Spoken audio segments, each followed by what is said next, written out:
Bhagavate Vasudevaya. Om Namo Bhagavate Vasudevaya. Hoje é o início do capítulo. Tá? Terminaram o capítulo? Não, já é o segundo verso. Hoje é o segundo verso, né? Não. Ontem foi o terceiro. É o terceiro. Ok. Então, continuando a leitura do Srimad Bhagavatam, canto 6, capítulo 6, verso número 2. O título do capítulo é A Progenie das Filhas de Daksha. É o primeiro verso. Sim, porque eu tô acertando. Não foi lido nenhum verso desse capítulo. Bom, nós temos um costume aqui que quando iniciamos um novo capítulo, lemos todos os versos do capítulo. Então, nós vamos fazer isso hoje. Vamos ver todos os versos desse capítulo, a progenie das filhas de Daksha. São, deixa eu ver quantos versos. São 45 versos. E tem um pequeno resumo de Prabhupada. Então eu vou ler o resumo de Prabhupada e todos os versos seguidos para a gente se situar. Tá?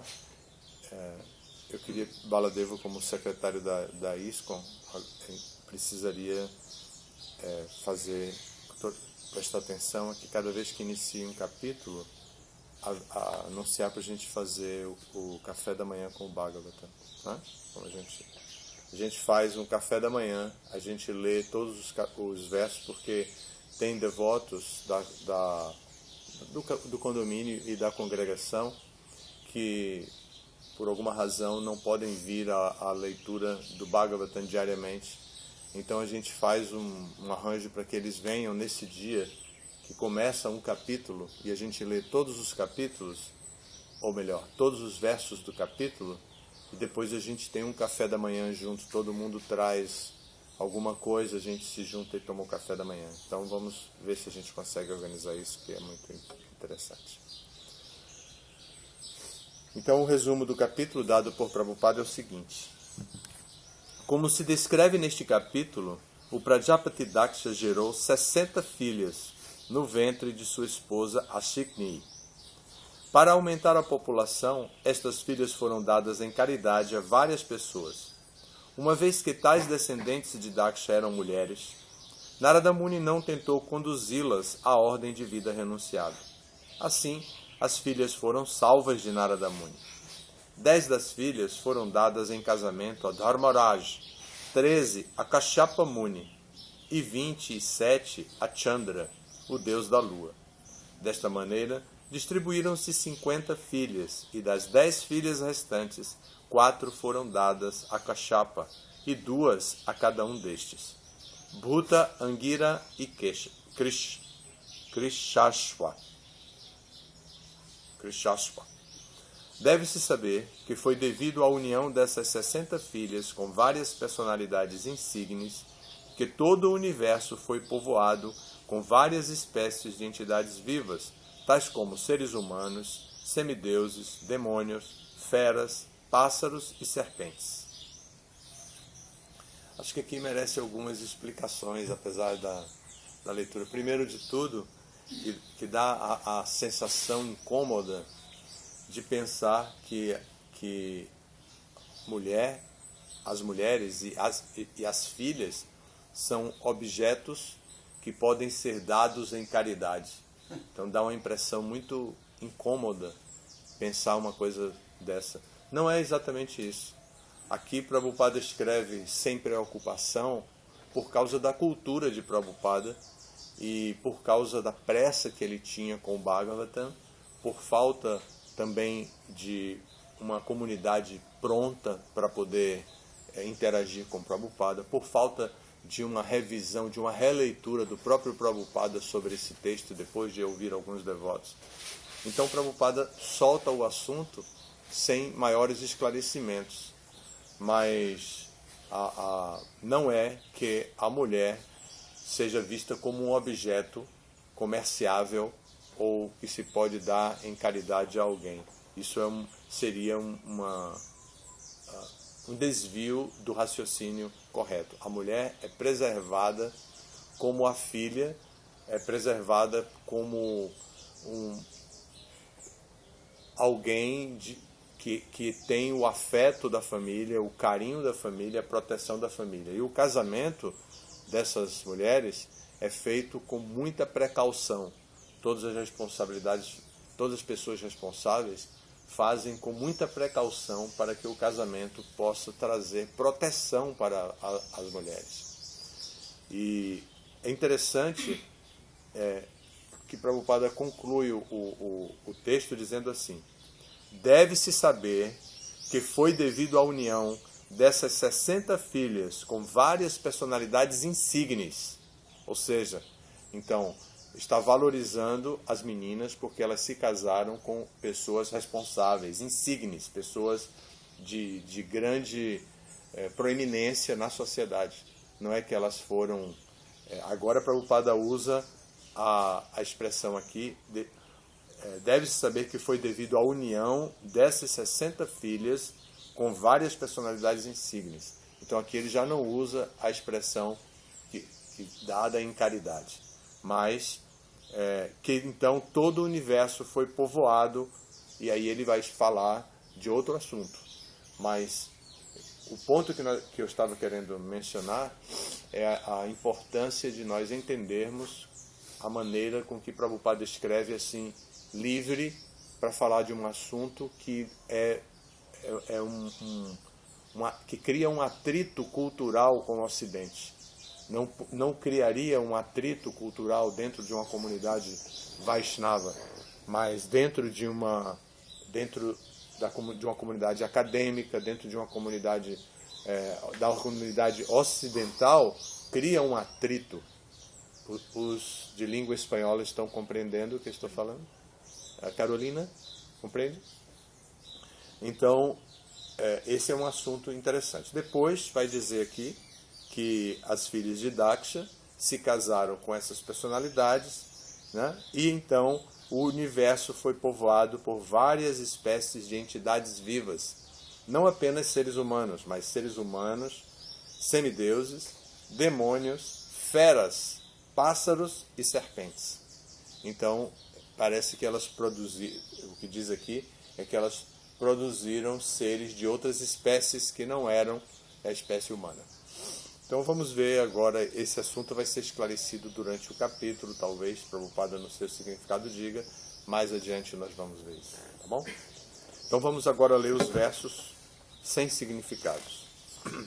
Isso equivale à disciplina Bhagavad Gita 1, que a gente estuda assim. Então eu vou dar agora só a leitura dos versos para a gente se situar dentro desse tema que foi falado agora, como um trailer de um filme, para a gente saber o que vai acontecer nos próximos capítulos. Shri Shukadeva Goswami disse: meu querido rei, depois disso, a pedido do senhor Brahma, o Prajapati Daksha, que é conhecido como Prachitasa, gerou 60 filhas no ventre de sua esposa Akshikni. Todas as filhas tinham muita afeição pelo seu pai. Então aqui vem um tópico importante pelo que eu falei. Todas as filhas tinham muita afeição, afeto, amor por seu pai. Ele deu 10 filhas em caridade a Dharmaraja e Amaraj, 13 a Kashyapa, primeiro 12 e depois mais uma, 27 ao deus da lua e 2 a cada um destes, Angira, Krishashwa e Bhuta. As outras 4 filhas foram dadas a Kashyapa. Assim, Kashyapa recebeu ao todo 17 filhas. Agora, por favor, ouve enquanto declino os nomes de todas essas filhas e de seus descendentes, que povoaram todos os 3 mundos. As 10 filhas dadas a Yamaraj chamavam-se Bhanu, Lamba, Kakud, Yami, Vishwa, Sadhya, Marutvati, Vasu, Muhurta e Sankalpa. Agora ouve os nomes de seus filhos. Ó rei, um filho chamado Devarishabha nasceu do ventre de Bhanu, e ele gerou um filho chamado Indrasena. Do ventre de Lamba veio à luz um filho chamado Vidyota, que gerou todas as nuvens. Do ventre de Kakud veio à luz o filho chamado Sankata, cujo filho chamava-se Kikata. De Kikata vieram os semideuses chamados Durga. De Yami nasceu um filho chamado Swarga, cujo filho chamava-se Nandi. Os filhos de Vishwa foram os Vishwadevas, que não tiveram progenie. Do ventre de Sadhya vieram os Sadhyas, que tiveram um filho chamado Arthasiddhi. Os dois filhos que nasceram do ventre de Marutvati foram Marutvan e Jayanta. Jayanta, uma expansão do Senhor Vasudeva, é conhecido como Upendra. Os semideuses chamados Malhurtikas nasceram do ventre de Muhurta. Esses semideuses conferem os resultados das ações das entidades vivas de suas respectivas eras. O filho de Sankalpa era conhecido como Sankalpa, e dele nasceu a luxúria. Os filhos de Vasu eram conhecidos como os 8 Vasos. Ouve, então, enquanto menciono seus nomes: Drona, Prana, Dhruva, Arka, Agni, Dosha, Vastu e Vibhavasu. De Abhimati, a esposa de Vasu, chamado Drona, foram gerados os filhos chamados Harsha, Shoka, Bhaya e assim por diante. Urjaswati, a esposa de Prana, deu à luz 3 filhos, chamados Soha, Ayus e Purojava. A esposa de Dhruva era conhecida como Dharani, e de seu ventre nasceram várias cidades. Do ventre de Vasana, esposa de Arka, nasceram muitos filhos, encabeçados por Tarsha. Dhara, esposa de Vasu, chamado Agni, deu à luz muitos filhos, liderados por Dravinaka. De Kirtika, outra esposa de Agni, nasceu um filho chamado Skanda, Kartikeya, cujos filhos eram encabeçados por Vishaka. Do ventre de Sarvari, esposa de Vasu, chamado Dosha, veio à luz o filho chamado Shishumara, que era uma expansão da Suprema Personalidade de Deus. De Angirasi, a esposa de Vasu, chamado Vastu, nasceu o grande arquiteto Vishwakarma. Vishwakarma tornou-se o esposo de Akriti, de quem nasceu o Manu, chamado Chakshusha. Os filhos de Manu eram conhecidos como Vishwadevas e Sadhyas. Usha, a esposa de Vibhavasu, era a filha de deu à luz 3 filhos, Vyushta, Rotisha e Atapa. De Atapa surgiu Panchayama, a duração do dia, que desperta todas as entidades vivas para executarem atividades materiais. Sarupa, a esposa de Bhuta, deu à luz 10 milhões de Rudras, dentre os quais os 11 principais Rudras eram Raivata, Aja, Bhava, Bhima, Vama, Ugra, Vrishakapi, Ajaikapat, Ahirbradna, Bahurupa e Mahan. Seus associados, os fantasmas e duendes, que são bem aterrorizantes, nasceram de outra esposa de Bhuta. O Prajapati Angira teve 2 esposas, chamadas Swadha e Sati. A esposa chamada Swadha aceitou todos os Pitas como seus filhos, e Sati aceitou Atharvangirasa, Veda, como seu filho. Krishaswa teve 2 esposas, chamadas Archis e Dishana. Na esposa chamada Archis, ele gerou Dhumaketu, e em Dishana ele gerou 4 filhos chamados Vedashira, Devala, Vayuna e Manu. Kashyapa, que também é chamado Tarksha, teve 4 esposas, Vinata, Suparna, Kadru, Vinata, que tem outro nome, Suparna, Kadru, Patangi e Yamini. Patangi deu à luz muitas classes de pássaros, e Yamini deu à luz gafanhotos. Vinata, Suparna, deu à luz Garuda, o carregador do Senhor Vishnu, e Anuru, ou Aruna, o quadrigário do Deus do Sol. Kadru deu à luz diferentes variedades de serpentes. Ó Maharaj Parikshit, melhor entre os Bharatas, todas as constelações, chamadas Kritika, eram esposas do Deus da Lua.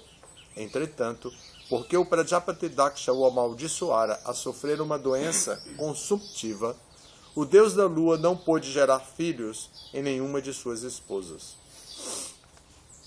Depois disso, o rei da Lua, usando de palavras corteses, apaziguou o Prajapati Daksha e assim conseguiu reaver as porções de luz que perdera por ocasião de sua doença. Entretanto, ele não pôde gerar filhos.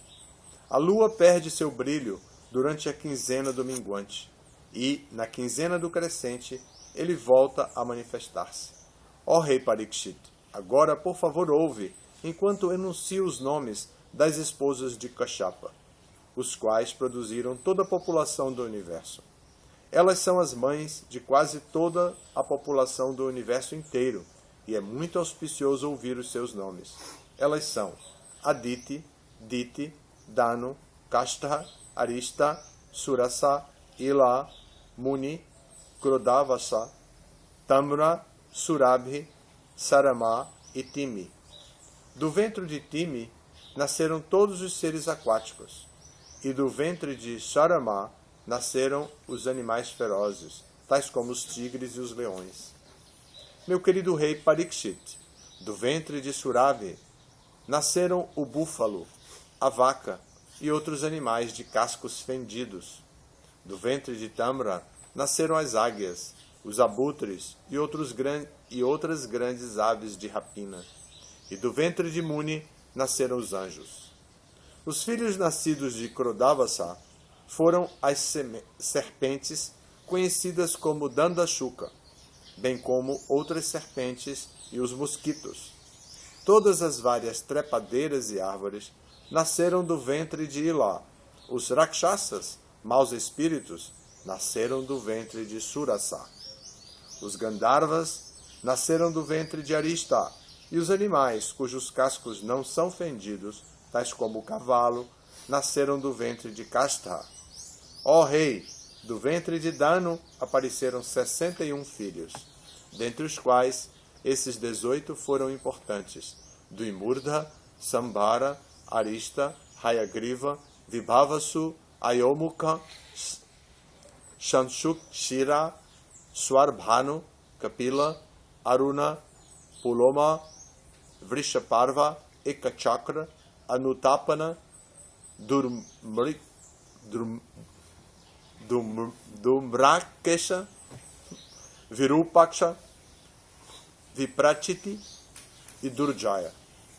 As filhas de Swarbhanu, chamada Suparbha, foi desposada por Namuti. Agora vem uma palavra bem bonita, né? A filha de Swarbhanu, chamada Suprabha, foi desposada. Mais bonito do que foi dada em caridade, né? Agora, pelo menos, foi usada essa expressão. Foi desposada. Então, seria mais compreensível pela beleza da poesia do Srimad Bhagavatam. Mas é só a utilização, a escolha mesmo das palavras.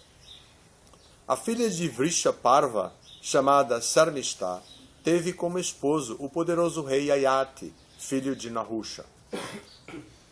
Vaishwanara, o filho de Danu, teve 4 belas filhas, chamadas Upadanavi, Hayashira, Puloma e Kalaka. Hiranyaksha desposou Upadanavi e Krato casou-se com Hayashira. Depois disso, a pedido do senhor Brahma, o Prajapati Kashyapa casou-se com Puloma e Kalaka, as outras 2 filhas de Vaishwanara. Nestas 2 esposas, Kashyapa gerou 60.000 filhos. Outra maneira de falar que poderia ser diferente, né? Nestas duas esposas, Kashyapa gerou 60.000 filhos. Poderia ser com essas duas esposas, Kashyapa gerou 60.000 filhos, para não parecer que um prevalece sobre o outro. Mas é a maneira de expressar mesmo. Encabeçados por Nivatakavacha, e que são conhecidos como Paulomas e Calaqueias, eles tinham muita força física e habilidade de lutar, e só queriam perturbar os sacrifícios executados pelos grandes sábios.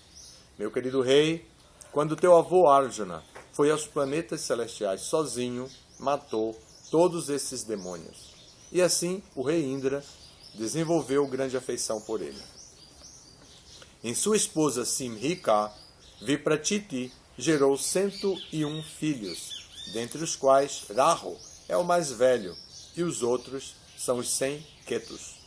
Todos eles alcançaram posições em planetas importantes. Agora, por favor, escuta enquanto faço a descrição cronológica dos descendentes de Aditi. Nesta dinastia, Narayana, a suprema personalidade de Deus, adveio como expansão plenária. São os seguintes os nomes dos filhos de Aditi: Vivashwan, Aryama, Pusha, Twasta, Savita, Bhaga, Dhata, Vidhata, Varuna, Mitra, Shatru e Urukrama. Samgya, a esposa de Vivashwan, o deus do sol, deu à luz humano chamado Shraddhadeva. E essa mesma esposa, afortunada, também deu à luz os gêmeos, Yamaraj e o rio de Amuna. Então Yami, enquanto vagava pela terra, sob a forma de égua, deu à luz os Ashvini Kumaras. Chaya, outra esposa do deus do sol, gerou 2 filhos, chamados Shanaishchara e Savarni Manu, e uma filha, Tapati, que se casou com Samvarana. Do ventre de Matrika, a esposa de Aryama, nasceram muitos sábios eruditos.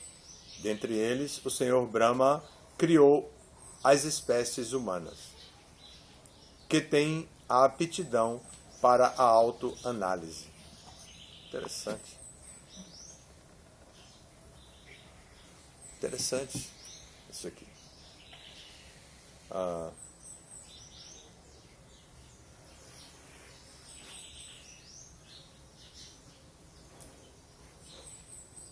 Então, veja só, do ventre de Matrika, a esposa de Aryama, nasceram muitos sábios eruditos. Então, as espécies humanas foram produzidas daí, está dito aqui. E qual é a aptidão específica da espécie humana?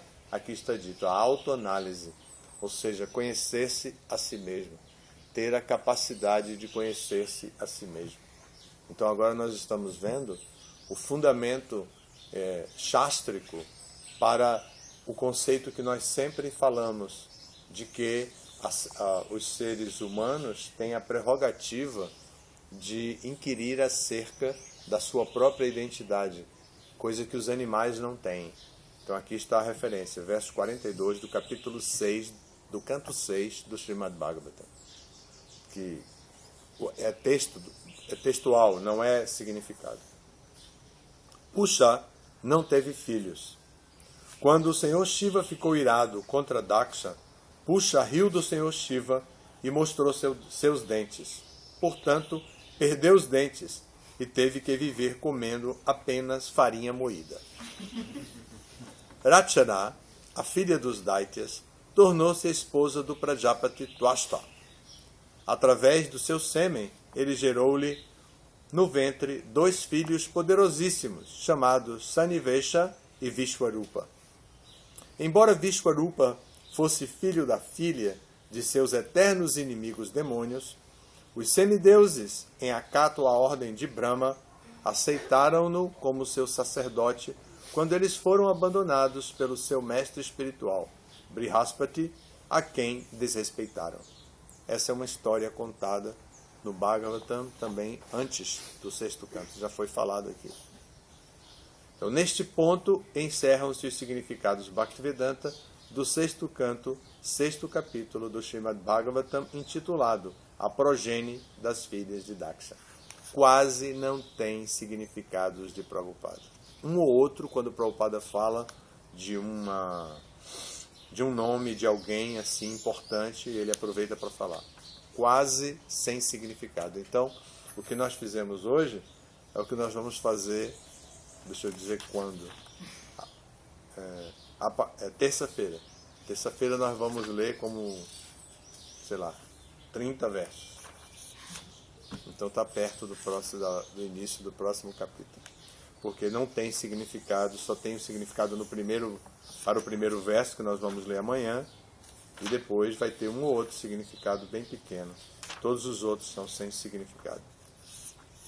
É mais uma informação textual do Bhagavatam, uma informação importante, mas não tem muitas explicações.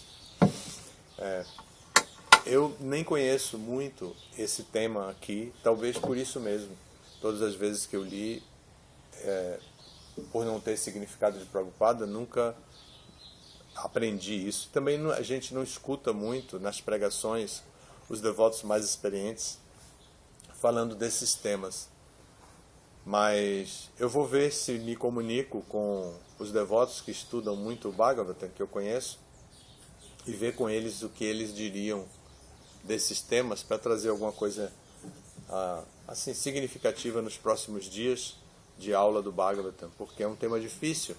O sexto canto ainda é do nível Bhaktivaibhava.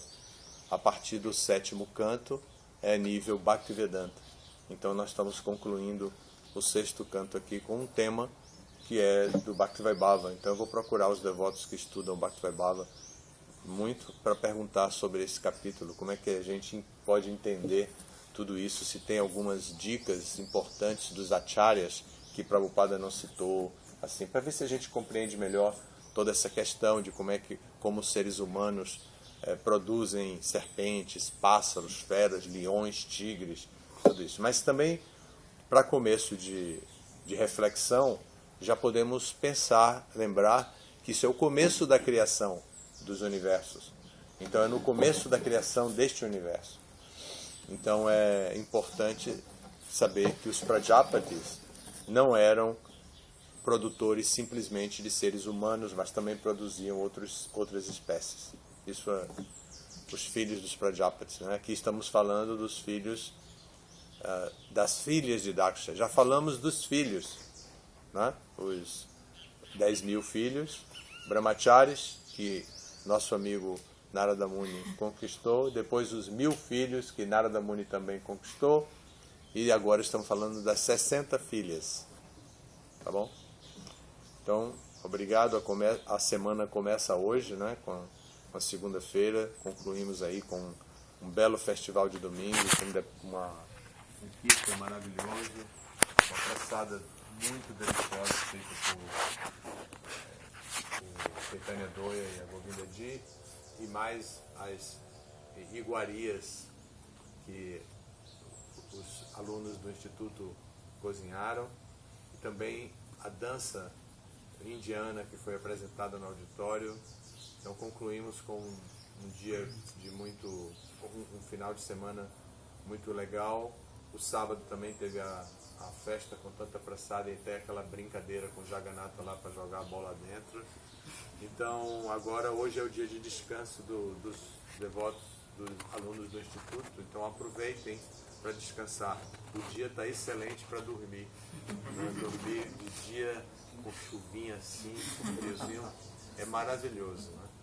Então é ficar embaixo do cobertor e dormir. Então os outros façam silêncio para que quem quiser dormir possa dormir bem, que é o dia certo para dormir e descansar. E também para quem quiser pode atualizar as compras, o que necessário for. Eu só peço que cheguem antes do pôr do sol. Não cheguem depois que cai a noite, para que a gente não fique preocupado e que vocês também não corram riscos aumentando a violência, que é natural da cidade, de todas as cidades. Então, é isso, um bom dia e também uma boa semana para todos. Final de semana nós vamos estar em Recife com o Kirtan Fest, que vai ser um passeio muito legal. Depois a gente vai organizar isso melhor. Então, todas as glórias a Srila Prabhupada.